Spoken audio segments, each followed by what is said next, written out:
Bercow bans Trump from addressing Parliament. Commons Speaker brands U.S. President racist and sexist, but had no problem with the President of China. Speaker said he is strongly opposed to the President speaking in Westminster. Bercow is one of three powerful key holders to the historic Westminster Hall.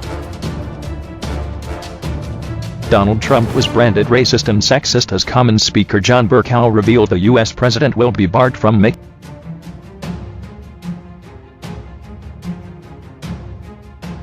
Donald Trump was branded racist and sexist as Commons Speaker John Bercow revealed the U.S. President will be barred from making a speech at Westminster Hall on his state visit. In an extraordinary broadside from the Speaker's chair, he said Mr. Trump's controversial ban on migrants from 7 majority Muslim countries had left him even more strongly opposed to a speech than he had been.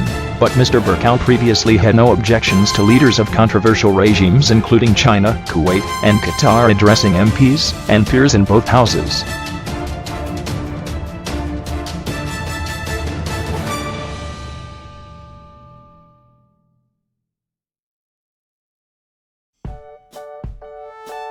Speaker Bercow was applauded by MPs after his intervention, prompted by a point of order from Labour MP Stephen Doughty. The Speaker is one of three key holders for the ancient hall, who must agree to its use, and if he refuses to cooperate it will be impossible for Theresa May to extend a speaking invitation to the U.S. President.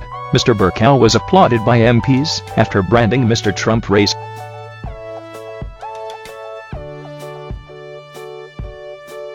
Mr. Bercow was applauded by MPs after branding Mr. Trump racist and sexist, but despite its acclaim the tirade is likely to provoke a diplomatic headache. In Note 10, and at Buckingham Palace, Mr. Trump's executive order provoked protests around the world and has been suspended by U.S. judges as unconstitutional. He told MPs, "What I will say is this: an address by a foreign leader to both houses of parliament is not an automatic right, it is an earned honor. Moreover, there are many precedents for state visits to take place to our country which do not include an address to both houses of parliament. Before the imposition of the migrant ban, I would myself have been strongly opposed to an address by President Trump in Westminster Hall."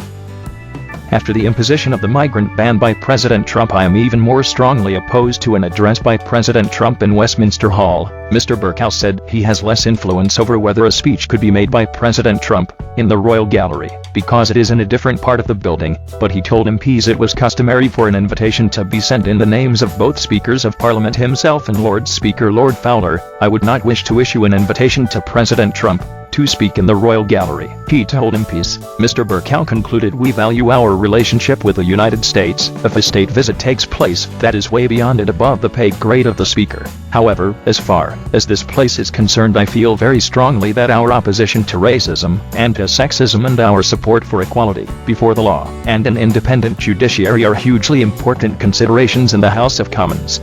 The speech was in response to a point of order raised by Labour MP Stephen Doughty.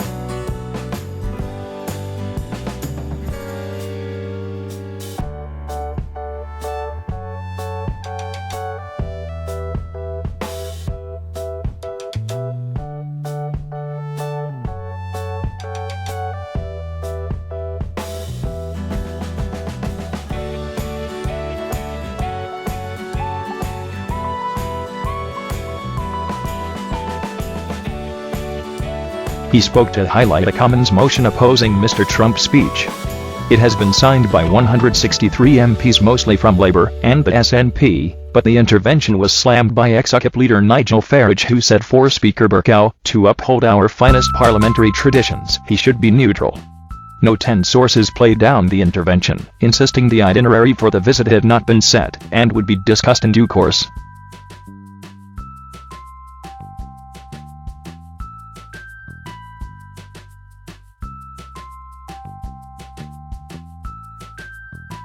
Speaker Bercow made his extraordinary intervention in the House of Commons today in response to a point of order. Speaker Bercow raised no public objection to Chinese President Xi Jinping speaking to MPs and peers in the Royal Gallery in 2015.